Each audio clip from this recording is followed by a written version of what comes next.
Olá pessoal, sejam bem-vindos a mais um vídeo do nosso canal Marisson Fraga. É um prazer imenso ter você por aqui. Vamos continuar a nossa série de aulas, né? Vamos falar sobre os tipos de psicose, para a psicanálise. Lembrando que nós estamos utilizando aqui o mapa mental. Deixa eu baixar aqui o mapa mental para você ver. O mapa mental é a nossa estratégia aqui, né? Na verdade, é a nossa metodologia. É essa palavra que eu estava buscando. Nossa metodologia é estudar através de mapas mentais, que eu acho que facilita muito a questão da compreensão. A gente vai estudar esquizofrenia, paranoia e melancolia, que são estruturas da psicose. Na verdade, subestruturas da psicose. E aí, se você quiser ter acesso a esse mapa mental, tem um link aqui abaixo. Vou deixar na descrição e vou deixar no primeiro comentário fixado também, que você pode ser direcionado lá para a nossa área de membros, né? E na nossa área de membros você teria acesso ali a esse mapa mental, outros mapas mentais de aulas e conceitos da psicanálise e da psicologia também. E você teria acesso também a algumas aulas extras, né? Para ensinar você a estudar utilizando mapas mentais, né? Como é que você vai elaborar, quais são os programas sugeridos. Então, vamos lá. Se você quiser acessar, tem aqui abaixo, tá? Vamos falar sobre os tipos de psicose para a psicanálise, lembrando que a gente já teve uma introdução, né? Deixa eu baixar aqui um pouquinho, ajustar. Vou te pedir só um pouquinho de paciência para eu ajustar, para não ficar tão pequeno para quem está no celular. Então, a gente fez a introdução na aula passada. Se você estiver acompanhando pelo canal, tudo bem, você já viu essa aula. Se você não tiver, aqui abaixo eu vou deixar o link da playlist também, tá? Então, vamos falar sobre os tipos de psicose. Em primeiro lugar, vamos falar sobre a questão da esquizofrenia. Geralmente é o mais conhecido, né? O que as pessoas mais falam, porque a psiquiatria acabou se apropriando, né, da esquizofrenia. E a psiquiatria, é importante você lembrar o seguinte: a psiquiatria, ela tem os seus termos próprios, tá?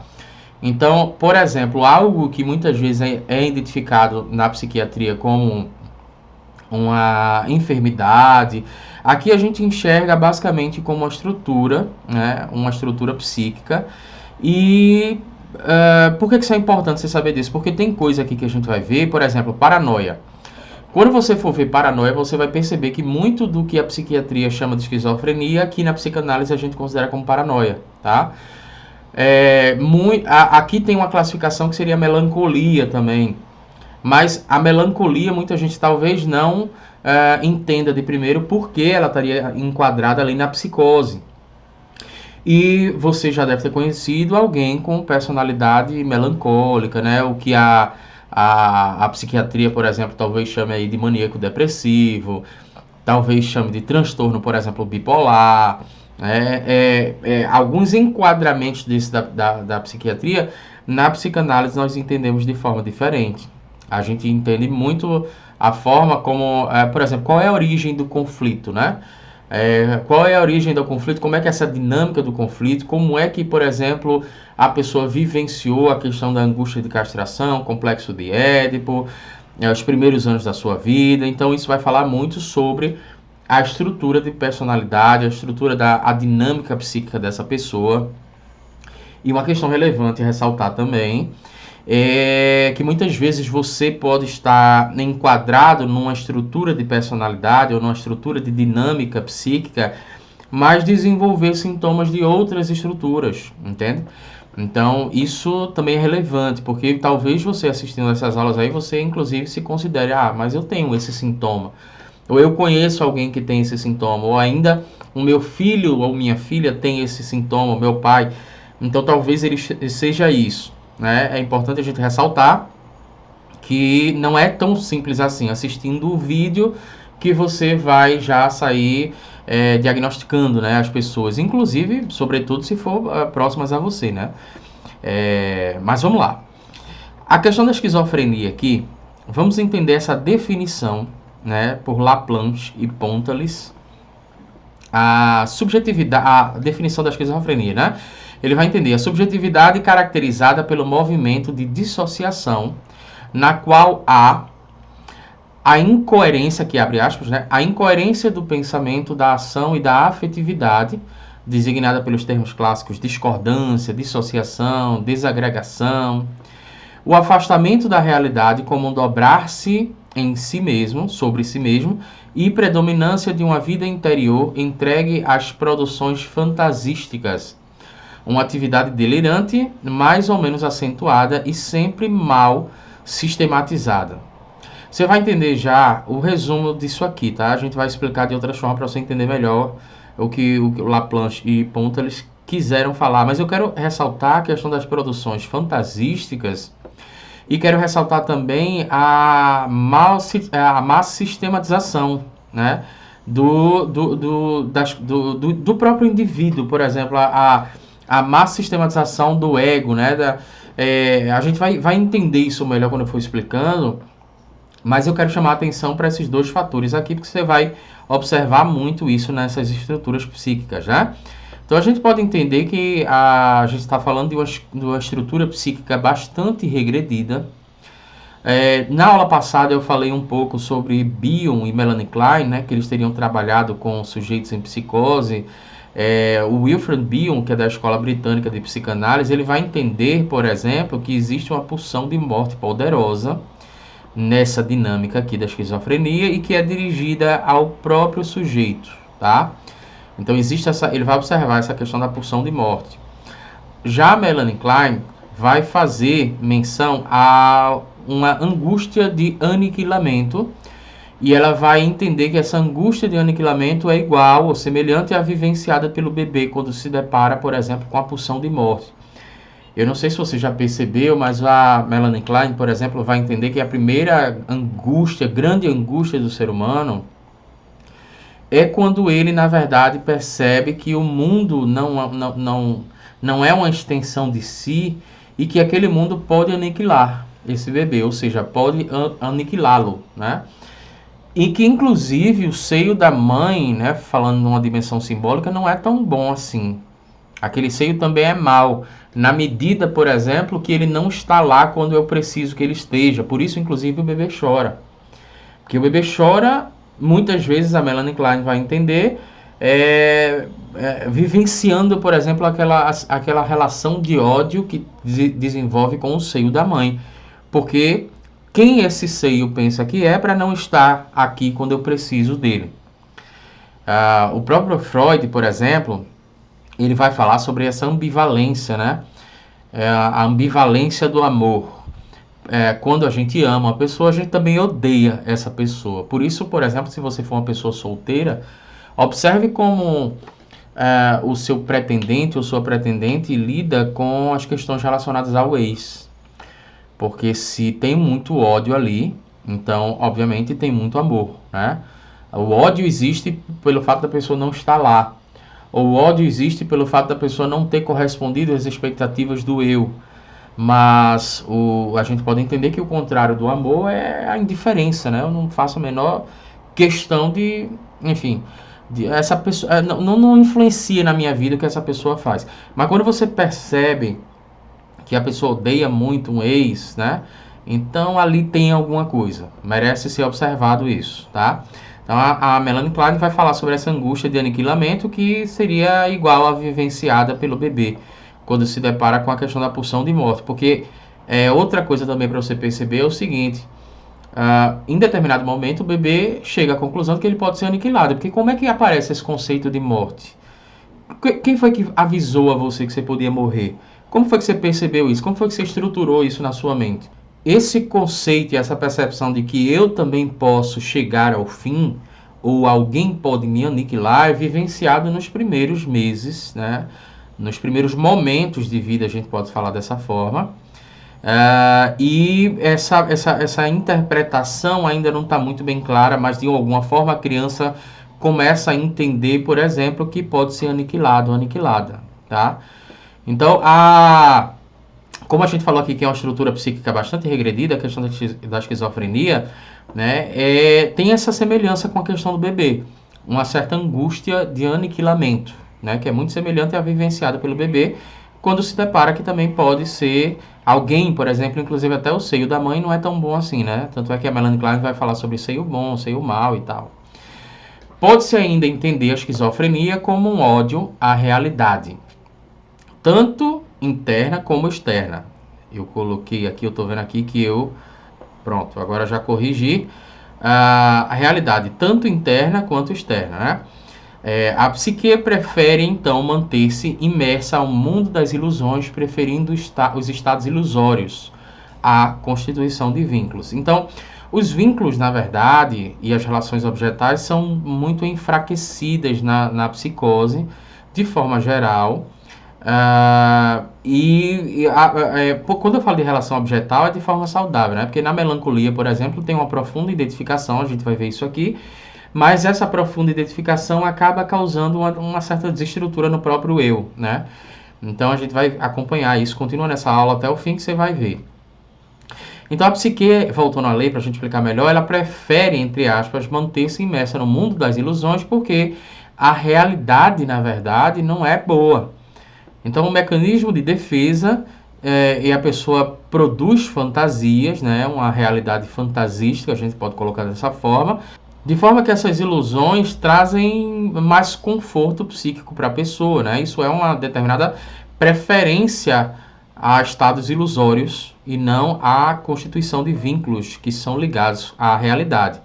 Então a gente pode entender que a pessoa também, na esquizofrenia, né, ela tem uma dificuldade de simbolização. Por exemplo, se a pessoa tiver, principalmente em crise, e você disser, minha mãe está um arara, tá um arara comigo. Eu não sei qual é a cidade que você está vendo esse vídeo, mas, por exemplo, aqui na região, né, Recife, Pernambuco, talvez até no Nordeste, e talvez até aí onde você mora, né?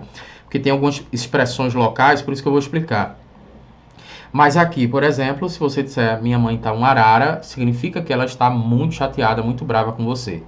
Né? Nem volte para casa, porque você sabe que você não vai escapar.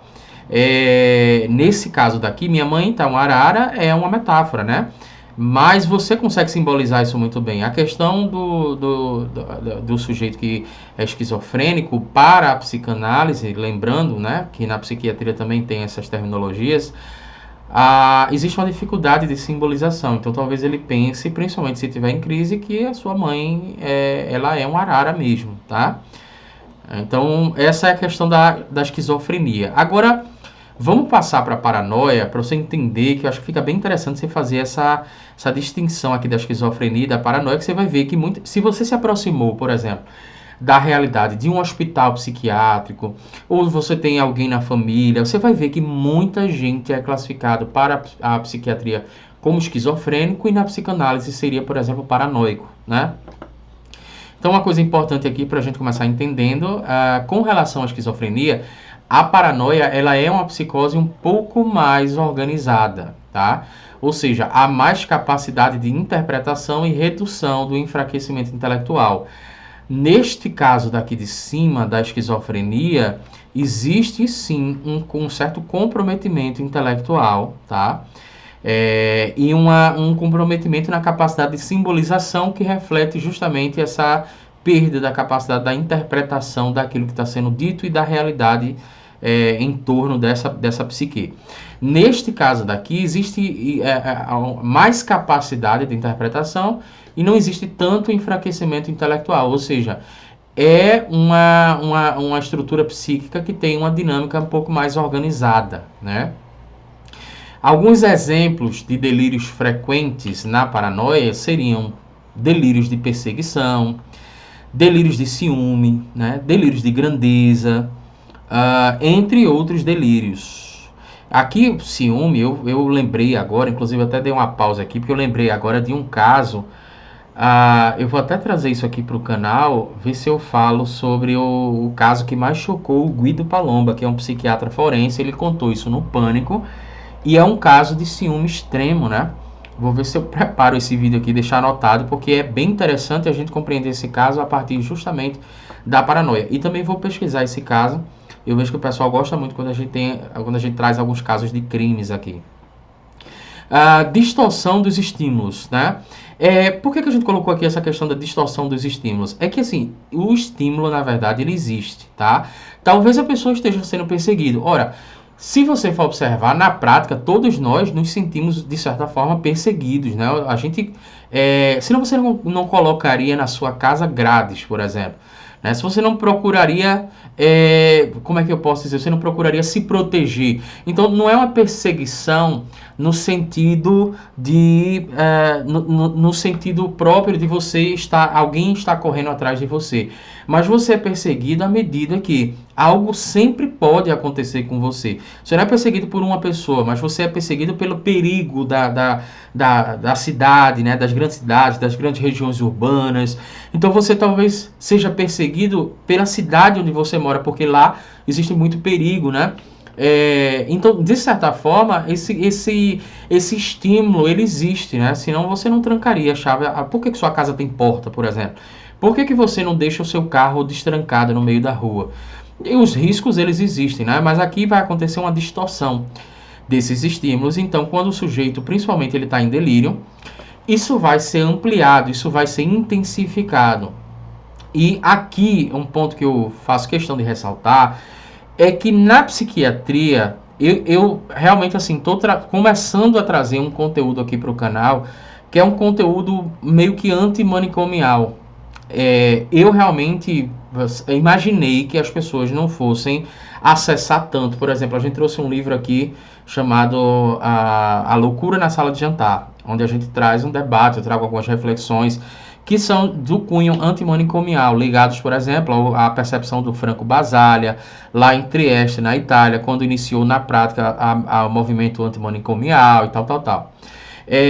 Eu realmente espero que as pessoas acessem mais esse conteúdo, ou que pelo menos quem faça parte da luta antimanicomial no YouTube estiver pesquisando algo que consiga encontrar o nosso conteúdo que é ligado a isso. Por quê?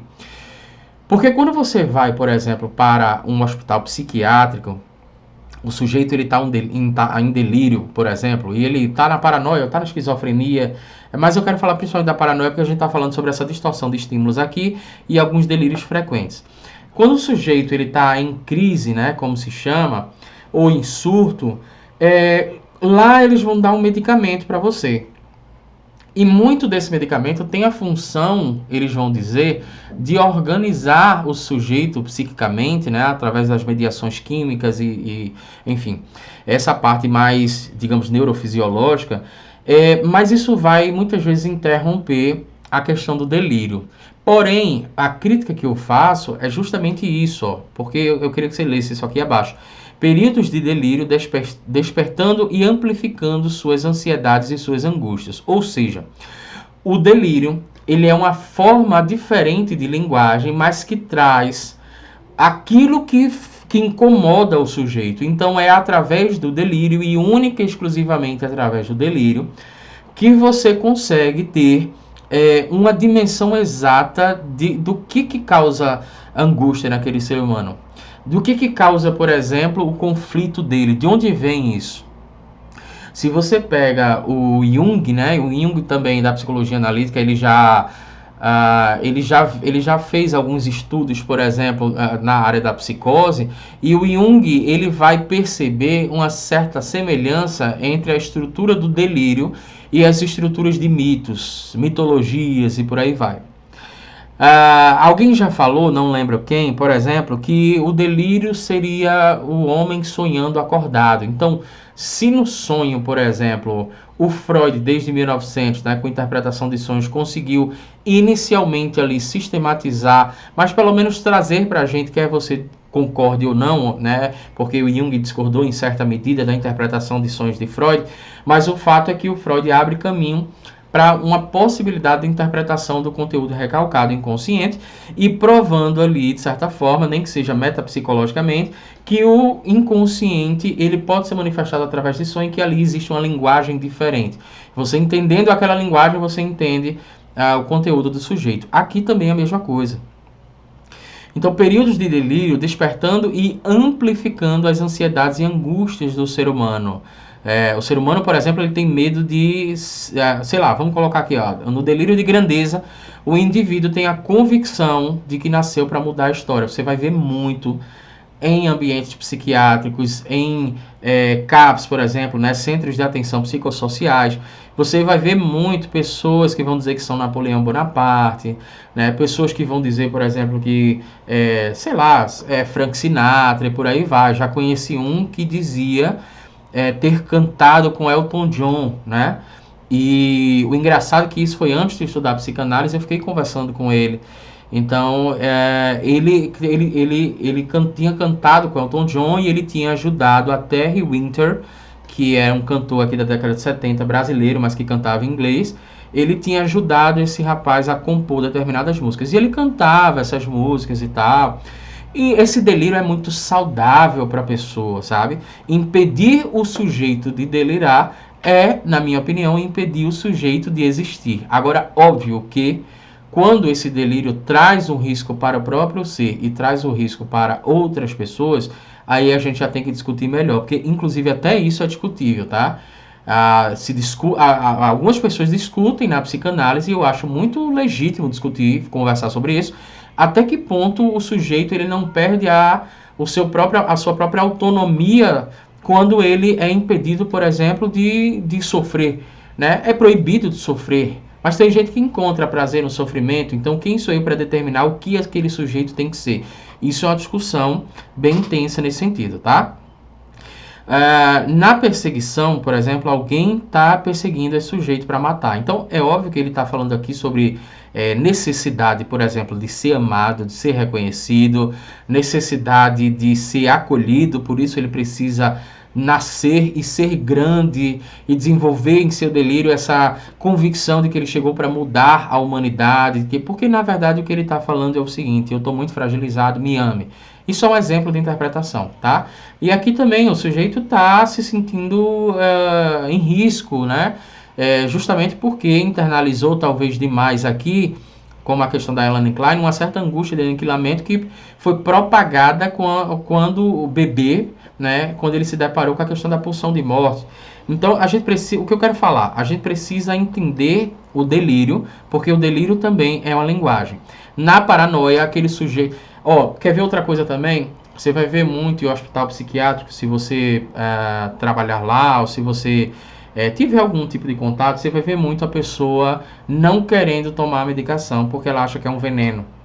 Ou a pessoa não querendo comer, porque acha que alguém da família, ou a pessoa que está dando o remédio, vai matar essa pessoa. E não tem quem convença que aquela comida não está envenenada. Né? Então, isso é um delírio de perseguição. Aqui é amplificado, porque as ansiedades e as angústias do ser humano são amplificadas nesse sentido, tá? E na melancolia, para a gente finalizar, muita gente não entende por que melancolia é considerado como psicose na psicanálise, mas você já vai entender agora, acredito eu. Quero fazer uma ressalva para o texto de Freud, Luto e Melancolia, de 1917. Freud quer falar sobre a melancolia e ele faz uma comparação com a questão do luto. Então ele vai dizer que a melancolia, por exemplo, na melancolia, a sombra do objeto cai sobre o ego. O que é que isso quer dizer? Existe uma identificação intensa com um determinado objeto, de forma que o sujeito entende que o objeto é parte de si. Então aqui a identificação ela é tão grande, né? E com um ego, por exemplo, mal constituído, de forma que esse objeto passa a ser parte do seu eu. Só que nós vamos sempre nos separar das pessoas. Eu não sei se você já chegou a esta conclusão de que você vai ter que se separar dos seus filhos, dos seus pais. Você vai se separar em algum momento, tá? Ninguém vai conviver com você para sempre. Quando você não entende isso, muitas vezes você não está percebendo que essas pessoas são objetos. E quando a gente fala em Freud que são objetos, objeto é tudo aquilo que não sou eu. Você precisa ter isso muito claro na sua mente, porque senão, se alguma coisa acontece, por exemplo, seu filho quer estudar fora, ou acontece alguma coisa com seu filho e você precisa se afastar dele em algum sentido, você pode não se recuperar, porque na medida em que o objeto é parte de si, quando esse objeto morre, parte de você também morre, tá? Existe uma relação simbiótica, a gente observa, entre mãe e filho. Isso aqui é um exemplo, tá? Eu quero dar um exemplo aqui. Então vamos entender que um precisa do outro para realizar suas funções egóicas. Criando-se, aqui no caso, cria-se uma profunda identificação. E você sabe o que vai acontecer? O engraçado é que na relação simbiótica deixa muito claro essa ambivalência, porque existe uma relação de amor e ódio muito intensa, vivenciada de uma forma muito intensa aqui. E aqui o que é que pode acontecer? Por exemplo, se o objeto, meu objeto de amor, que não foi muito bem estruturado como objeto e faz parte do meu eu, ele vai embora, ou ele se afasta de mim de alguma forma, querendo ele ou não, eu tenho uma tendência, por exemplo, a me maltratar. Porque quando eu me maltrato, inconscientemente eu estou maltratando esse outro. Então a gente vai ver que tem essa questão, por exemplo, aqui, ó, na perda do objeto amado. Então, existe essa ambivalência, né, de amor e ódio. Então vamos supor, pronto, vamos imaginar aqui que você tem uma namorada, e esta namorada, ela é melancólica, você não percebeu ainda, tá? Aí você tenta terminar o relacionamento. Quando você tenta terminar, você percebe que a pessoa começa com um processo não de automutilação, mas assim, corta o cabelo, raspa o cabelo, pronto. A pessoa raspa o cabelo para ficar feia mesmo. O que ela quer fazer, na verdade? Se ela for melancólica, a gente pode entender que ela quer te agredir. Mas não podendo, aí ela agride a si, porque você também faz parte da constituição do eu dela. Então não existe isso muito claro para ela. Então quando eu odeio o objeto perdido, eu odeio a mim mesmo, causando uma divisão no eu. Por isso, inclusive, a melancolia está classificada como a psicose, né? Que uma das características é justamente essa cisão, né? Essa divisão. Você vai ver aqui, por exemplo, o comportamento de automartírio com prazer. Porque sim, existe prazer no sofrimento e existe prazer na dor, tá? Se você estiver iniciando os estudos em psicanálise agora, talvez pareça estranho o que eu falei, mas o fato é, existe muito prazer na dor, existe muito prazer no sofrimento. Neste caso daqui, o automartírio com prazer se dá da seguinte forma: a vingança do objeto original por meio da autopunição. Então a pessoa talvez fique aí sem comer. Ela pode, inclusive, nem perceber que está fazendo isso, mas ela fica sem comer, perde o apetite, ou inclusive tem apetite, mas, por exemplo, não tem vontade de comer, porque às vezes isso acontece. Isso é uma autopunição. Muitas vezes isso é uma autopunição, tá? Não dá para generalizar aqui. Mas o fato é, esta autopunição quer dizer o quê? Se for um sujeito em melancolia, estruturado na melancolia, talvez essa autopunição seja... talvez não. No caso, se for estruturado em melancolia, essa autopunição, na verdade, é um desejo... um desejo não, uma realidade para ela. Porque ela se punindo, ela está punindo o outro, tá? Você vai ver relação de culpa e autorrecriminação pela perda do objeto, justamente porque tem essa confusão, né? Quando eu me culpo e me autorrecrimino, eu estou querendo culpar o outro.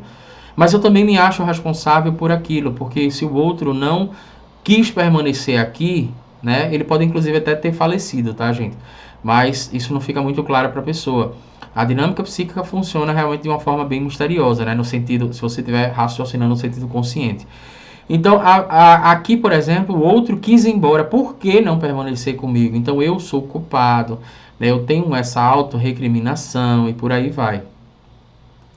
Isso é uma forma, inclusive, até de agredir outra pessoa, porque quem ela pensa que é para não estar aqui comigo, tá? Mesmo que a pessoa tenha falecido. E aqui é interessante o seguinte, porque isso aqui refere-se à neurose narcísica. Freud, em determinado momento, ele vai chamar isso de neurose narcísica porque ele percebe uma dificuldade na transferência libidinal. Então, tem uma questão do narcisismo aqui, porque, por exemplo, no narcisismo primário, você tem a libido voltada para o eu, né? É tudo você, o que eu gosto, o que eu quero. Na secundária, você também tem a libido voltada para o eu, mas primeiro ela é direcionada para o outro, depois ela volta para o eu.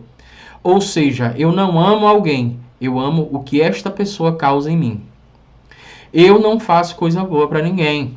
Eu faço algo de bom porque fazer algo de bom para essa pessoa vai me fazer sentir bem. Então, o destino pulsional sempre é você, mas ele tem uma transferência libidinal para o objeto. né? Então esse é outro vídeo também que dá pra gente preparar aqui, que é fazer um mapa mental sobre essa dinâmica do narcísica, né? Essa dinâmica do narcisismo na psicanálise é bem interessante você entender. Então, o Freud entendeu como neurose narcísica porque tem essa dificuldade da transferência libidinal, essa relação do eu e o outro, por exemplo, e o outro como sendo parte do eu. E aí, quando o outro vai embora, o eu também foi embora. E quando eu me culpo ou eu me puno, por exemplo, eu estou punindo o outro, né? Então tem essa dificuldade aí dessa clareza, por exemplo. Com relação ao conflito, a gente pode entender que existe um conflito entre o ego e o ideal do ego, tá?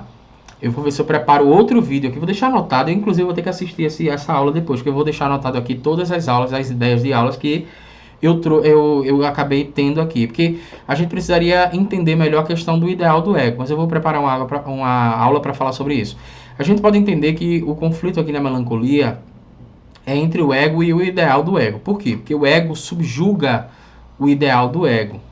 Então isso vai causar uma alternância de estados.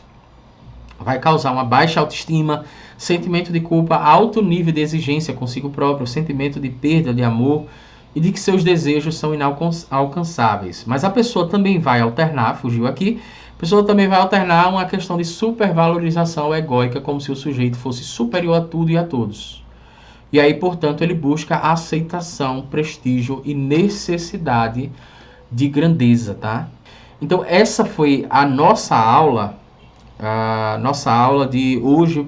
Falamos sobre melancolia, paranoia e esquizofrenia. Eu vou deixar o link aqui abaixo, caso você queira ter acesso a esse mapa mental. Já vou subir o mapa mental lá para a nossa área de membros. Lembrando que se tiver algum mapa mental lá, né, você vai ter acesso ao mapa mental de outras aulas, mas se tiver algum acesso a um mapa mental lá que esteja faltando de alguma aula, é só você me falar por lá ou você comentar em um dos vídeos aqui, tá? Talvez nesse vídeo aqui seja melhor, porque é o último vídeo, né? Então, eu espero que você tenha gostado. Um forte abraço, se inscreve no nosso canal, ativa o sininho para receber as nossas próximas notificações e eu te vejo no próximo vídeo.